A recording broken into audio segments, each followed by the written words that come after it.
Hi అండి, అందరికీ నమస్కారం. Welcome back to my channel Sai Joshvik and Vihanshi. ఈ వీడియోలో అయితే మా ఇంటి వరలక్ష్మి వ్రతాన్ని అయితే చూసేయండి. ఆ రోజైతే నేను మార్నింగ్ చాలా త్వరగా లేసి అన్ని పనులైతే చేశాను. ఇంకా ఇంట్లో గుమ్మానికైతే చక్కగా మామిడి ఆకులు, ఇంకా పువ్వులతో అయితే ఇలా డెకరేషన్ చేశాను. ఇంకా అవి కడితే అయితే చాలా అందంగా అనిపించింది. ఇంకా మాకు వెనక బ్యాక్ డ్రాప్‌కి కూడా కావాల్సినవి కొన్ని అయితే ప్రిపేర్ చేశాను. ఇంకా తర్వాత మంచిగా పసుపు రాసి ఇలా అయితే పెట్టాను. యత్పూజితం మహాదేవి పరిపూర్ణం తదస్తుతే అన అనయా కల్పోక్ష ప్రకారణేన కృతయా షోడశాపచార పూజయే భగవతి సర్వదేవాత్మిక శ్రీ వరలక్ష్మీ దేవత సుప్రీత ఇంకా ఇక్కడైతే మా వారైతే కథ అయితే చదివారు. నేనైతే ఈ పూజ 2 సంవత్సరాల నుంచి అయితే చేసుకుంటున్నాను. దానికన్నా ముందు చిన్న పిల్లలు అవ్వడం వల్ల జస్ట్ ఊరికే నార్మల్‌గా దీపం పెట్టుకొని అయితే మొక్కుకునేదాన్ని. కానీ ఇప్పుడు ఒక 2 ఇయర్స్ నుంచి అయితే చక్కగా ఇట్లా అమ్మవారిని పెట్టి కలశం అవన్నీ కూడా పెట్టి పూజ చేసుకుంటున్నాను. చాలామందికి డౌట్ అయితే ఉంటుంది కదా, పసుపు వినాయకుడిని మనం తయారు చేస్తాం, అదైతే ఏం చేయాలి అని చెప్పేసి. మనమైతే దానిని మన ముఖానికైతే రాసుకోవచ్చండి. కొంచెం వాటర్ కలిపేసి చక్కగా ఫేస్కి అయితే అప్లై చేసుకోవచ్చు, లేకపోతే అది గంగలో అయినా కలపచ్చండి. కానీ దాన్ని అయితే మనం ఎక్కడ పడితే అక్కడ చెత్తలో అలా అయితే పడేయకూడదు. పూర్వము ఈ వ్రతం ఆచరించి శ్రీ బ్రాహ్మణ స్త్రీ గొప్ప తిరుసంపదలతో అష్ట ఐశ్వర్యాలతో జీవనం సాగించింది. ఆ కథ నీకు వివరంగా చెప్తాను విను అని పరమేశ్వరుడు ఈ విధంగా చెప్పసాగాడు. పూర్వము మగధ దేశంలో కుండిన అనే పట్టణంలో చారుమతి అనే ఒక బ్రాహ్మణ స్త్రీ కలదు. ఆమె గొప్ప పతివ్రత, సుగుణశీలి, భక్తి గౌరవాలు గల యోగ్యురాలు. ప్రతినిత్యం ప్రాతకాలమున నిద్ర నుండి లేవగానే భర్త పాదములకు నమస్కరించి ఇంటి పనులన్నింటినీ పూర్తి చేసి అత్తమామలను సేవిస్తూ అందరు ప్రశంసలు పొంది నేనైతే ఆ రోజు అమ్మవారికి 5 రకాల ప్రసాదాలు అయితే చేశాను. అమ్మవారికి ఎంతో ఇష్టమైన శనగలు అయితే కంపల్సరీగా ఉండాలి కదా. మనమైతే అమ్మవారికి చీర అయితే చూపిస్తాం కదండి, ఆ చీర పైన కంపల్సరీగా బ్లౌజ్ పీస్ అయితే పెట్టాలి. చాలామంది శారీలో బ్లౌజ్ ఉంటుంది కదా అని అనుకుంటారు, కానీ అలా కాదు. చీరలో వచ్చినప్పటికీ కూడా మనం వేరే సపరేట్ బ్లౌజ్ అయితే కొని అమ్మవారికి అయితే అక్కడ పెట్టాలి. ఇంకా కలశం పెట్టినప్పుడు కూడా మనం కింద ఒక పళ్ళెంలో చక్కగా బియ్యం వేసుకొని దాని మీద అయితే మనం కలశం పెట్టాలి. డైరెక్ట్గా కింద నేలపైన అయితే పెట్టకూడదు. కొంతమందికి అయితే కలశం ఆనవాయితీ ఉండదు కాబట్టి వాళ్ళైతే కలశం పెట్టుకోరు. మాకైతే కలశం ఉంది, అందుకే నేనైతే కలశం పెట్టయితే పూజించాను. మనమైతే కలశానికి ఏదైతే కొబ్బరికాయ ఉపయోగించామో దాన్నైతే మనం ఏదైనా గుడికి వెళ్ళి ఆ తర్వాత రోజైతే మనం గుడిలో కొట్టాలి. ఆ కొట్టిన కొబ్బరికాయనైతే మనం ఇంట్లో ఏదైనా ప్రసాదంలో అయితే వేసుకోవచ్చు. అంటే పరమాన్నం కానీ అలా చేసి అందులో అయితే మనం ఆ కొబ్బరికాయని వాడుకోవాలి. మనమైతే ఈ వరలక్ష్మి వ్రతాన్ని ఎంతో భక్తి శ్రద్ధలతో జరుపుకుంటాం కదా. అలాగే అమ్మవారి ఆశీస్సులు, కరుణ, కటాక్షాలు అన్నీ కూడా మనందరిపైన ఉండాలని చెప్పి నేనైతే మనస్ఫూర్తిగా కోరుకుంటున్నాను. పద్మాకరే సర్వలోకైక పూజితే నారాయణ ప్రియాదేవి సుప్రీత భవ సర్వదా అనే శ్లోకాలతో శ్రీ వరలక్ష్మీదేవిని షోడశోపచారాలతో పూజించారు. 9 పొగుల తోరణమును కుడి చేతికి కట్టుకొని తాము తయారు చేసిన పంచపక్ష పరమాన్నములు వరలక్ష్మీదేవికి నివేదించి ప్రదక్షిణ నమస్కారాలు చేశారు. మొదటి ప్రదక్షిణ చేసిన వెంటనే స్త్రీలందరికీ కాళ్ళకు గల్లు సంతోషంగా పొగుడుచు ఎవరి ఇళ్లకు వాళ్ళు సాగిపోయింది. చారుమతితో సహా ఆ స్త్రీలందరూ ప్రతి సంవత్సరం వరలక్ష్మి వ్రతం క్రమం తప్పకుండా సకల సౌభాగ్యములతో సిరి సంపదలతో సుఖజీవనం సాగించి అనంతరం ముక్తిని పొందింది. కావున ఓ దేవి, ఈ కథను విన్నవారికి, చదివిన వారికి కూడా వరలక్ష్మి వ్రత ప్రసాదం వల్ల సకల సౌభాగ్యములు కలుగును అని పరమేశ్వరుడు పార్వతీదేవికి తెలియజేశాడు అని సూత మహర్షి వారందరికీ తెలియజేశాడు.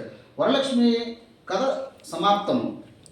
ఇంకా వ్రతం చివరిలో అయితే మనం ఖచ్చితంగా హారతి అయితే ఇస్తాం కదండి. అప్పుడైతే మనకు వచ్చిన మంగళహారతి ఏదైనా పాట పాడి మనమైతే అమ్మవారికి అయితే హారతి ఇవ్వాలి.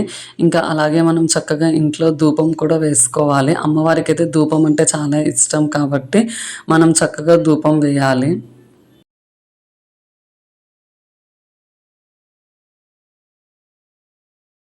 మనమైతే ఈ పూజ అయిపోయిన తర్వాత ముత్తైదువులకైతే తాంబూలం అయితే ఇస్తాం కదా, దాంట్లో అయితే మనం ఖచ్చితంగా ఆకు, వక్క, ఒక 1 రూపీ కాయిన్, ఇంకా శనగలు, ఇంకా పువ్వులు అయితే కంపల్సరీగా ఉండాలండి. ఇవే కదా ముత్తైదువకి ఉండాల్సినవి, కాబట్టి కంపల్సరీగా ఇవి ఉండేలాగా చూసుకోవాలి.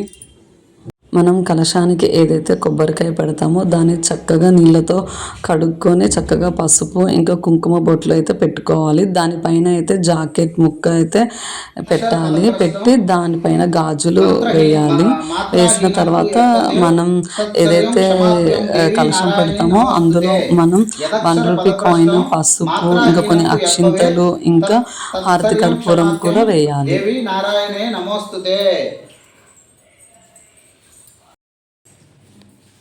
పూజ అంతా అయిపోయిన తర్వాత మనమైతే ఆ అమ్మవారికి అయితే క్షమారాధన అయితే చెప్పుకోవాలి. ఎందుకంటే మనం మానవులం కాబట్టి తెలిసి తెలియక ఎన్నో కొన్ని తప్పులైతే చేస్తూ ఉంటాం. కాబట్టి ఈ పూజ సమయంలో కూడా తెలిసి తెలియక ఏదైనా తప్పులు చేసుంటే కనుక మమ్మల్ని మన్నించు తల్లి అని చెప్పి మనమైతే మనస్ఫూర్తిగా కోరుకోవాలి. ఆ అమ్మవారైతే మనల్ని చల్లగా దీవిస్తారు. మనం ఏవైతే ప్రసాదాలు అమ్మవారికి నైవేద్యంగా పెడతామో వాటిపైన అయితే మనము నీళ్ళను చిలకరించి నైవేద్యం సమర్పయామి అని చెప్పి మనమైతే అమ్మవారికి అయితే ప్రసాదాలు అయితే సమర్పించాలి. మనం ఎవరమైతే ఈ వ్రతం చేస్తున్నామో వాళ్ళు పూజ అంతా అయిపోయిన తర్వాత ముత్తైదువులకి ఒక 3 లేకపోతే 5 అయితే వాయనం ఇవ్వాలి. అది ఇచ్చిన తర్వాత అయితే మనం ఆహారం అయితే తీసుకోవచ్చు.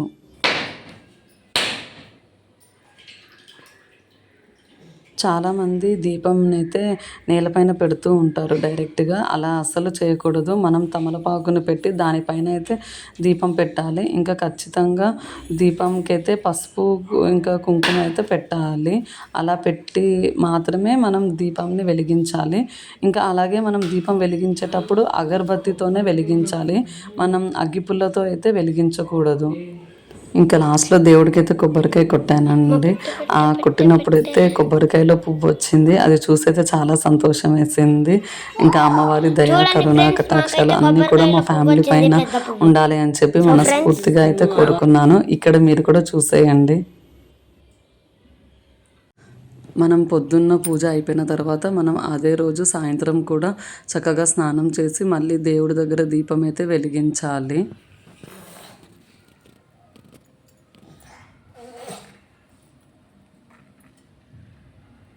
ఓం శ్రీం మహాలక్ష్మి నమః అనే మంత్రాన్ని మనం 108 సార్లు జపిస్తూ పూజ చేసుకుంటే అయితే చాలా మంచిది. ఆ వరలక్ష్మీదేవి అనుగ్రహం మనందరి జీవితాల్లో ఎల్లప్పుడూ ఉండాలని చెప్పి మనం ఇలాగే సుఖ సంతోషాలతో మన కుటుంబాలు అన్నీ కూడా ఉండాలని చెప్పి ఆ వరలక్ష్మీదేవిని అయితే మనస్ఫూర్తిగా కోరుకుందాం.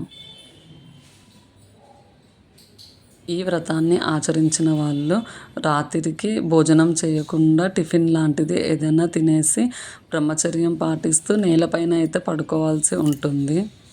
పూజ అయిపోయిన తర్వాత రోజు మనం పొద్దున్నే లేచి చక్కగా స్నానం చేసి 4 పక్కల ఆవు పాలను చిలకరించి మనమైతే పీఠాన్ని కదిపి అమ్మవారిని అయితే తీయాలి.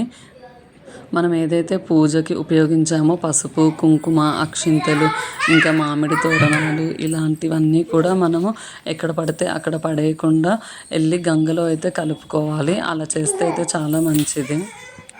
ఇంకా పూజ అయిపోయాక మేమైతే సాయంత్రం గుడికైతే వెళ్ళాము.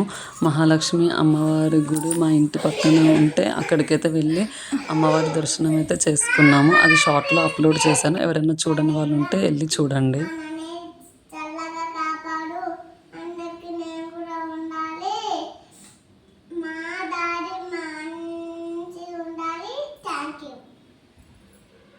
అంతేనండి ఈ వీడియో. ఈ సంవత్సరం మా ఇంట్లో వరలక్ష్మి వ్రతం పూజ అయితే చాలా బాగా జరిగింది. మీకు ఈ వీడియో నచ్చినట్లయితే ప్లీజ్ లైక్ చేసి, షేర్ చేసి, సబ్స్క్రైబ్ చేసుకోండి. Thank you so much.